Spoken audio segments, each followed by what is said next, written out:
तो आज CWC league में सबने भाई वही किया है जो कुछ लोगों ने सोचा था। यानी मैं आपको क्या ही बताऊं दोस्तों, नेपाल क्रिकेट टीम की बल्लेबाजी की बात किया जाए और CWC लीग की मैचेस की बात किया जाए तो ऐसा हार शायद किसी ने सोचा भी नहीं था। मैं कहता हूं एक टाइगर और गुलशन झा को छोड़ दिया जाए तो भाई पूरे खिलाड़ी फ्लॉप थे। यानी कप्तान रोहित पौडेल थोड़ा सोच रहे थे कि हम बड़ा करेंगे, मगर 59 रन के स्क्वायर रन से रन बनाना ये कोई बड़ी बात नहीं है।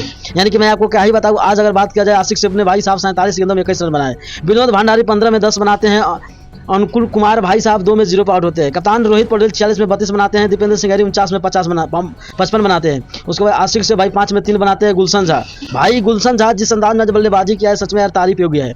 यानी मैं आपको क्या ही बताऊं, गुलशन झा की बल्लेबाजी सच में आज तारीफ योग्य है। अब सोचो कि 35 में 61 की पारी खेला है, बंदा ने 174 का एक्स्ट्रा से रन बनाया है। करण के 26 में 18 की पारी खेले, नंदन यादव नॉट आउट रह गए, मगर सब करते धरते आज नेपाल मैच हार गया। और मैच हारने का सबसे बड़ा जिम्मेवार कोई है तो भाई कप्तान रोहित पटेल है, क्योंकि कप्तान रोहित पटेल के बारे में हम लोगों ने सोच रहे हैं कि कब फॉर्म में आएगा, कब अच्छा करेगा, मगर ऐसा कुछ नहीं हो रहा है और कप्तान रोहित पटेल लगातार फॉर्म खराब हो रहा है। और मैं इसीलिए कह रहा हूं दोस्तों कि कप्तान रोहित पटेल को जल्द से जल्द ड्रॉप करना चाहिए। क्या आप लोगों को लगता है कि सच में कप्तान रोहित पटेल को ड्रॉप कर देना चाहिए? अपना राय जरूर कमेंट करें। और अगर मैं आपको बताऊं कि इससे बेहतर नेपाल के एक टीम खेले थे, जिसमें संदीप जोहरा की बात किया जाए, ईशान पांडे की बात किया जाए, या चाहे जितने भी खिलाड़ी बशीर अहमद की बात किया जाए, सबने बहुत बेहतर खेला था। मगर नेपाल के सीनियर टीम में जो आज किया है भाई इससे बहुत शर्मनाक है। और मैं इसीलिए कह रहा हूं दोस्तों कि नेपाल के ये टीम को रखो भाई, नेपाल के ये टीम को खिलाना चाहिए। तो आपको क्या लगता है कि सच में खिलाना चाहिए? तो अपना राय जरूर कमेंट करें और किस खिलाड़ी को ड्रॉप करना चाहिए ये भी कमेंट कर दीजिए। और हो सके तो वीडियो को शेयर करते हुए इसको फॉलो कर दीजिए। धन्यवाद, मिलते हैं नेक्स्ट वीडियो में। जय नेपाल, जय नेपाली।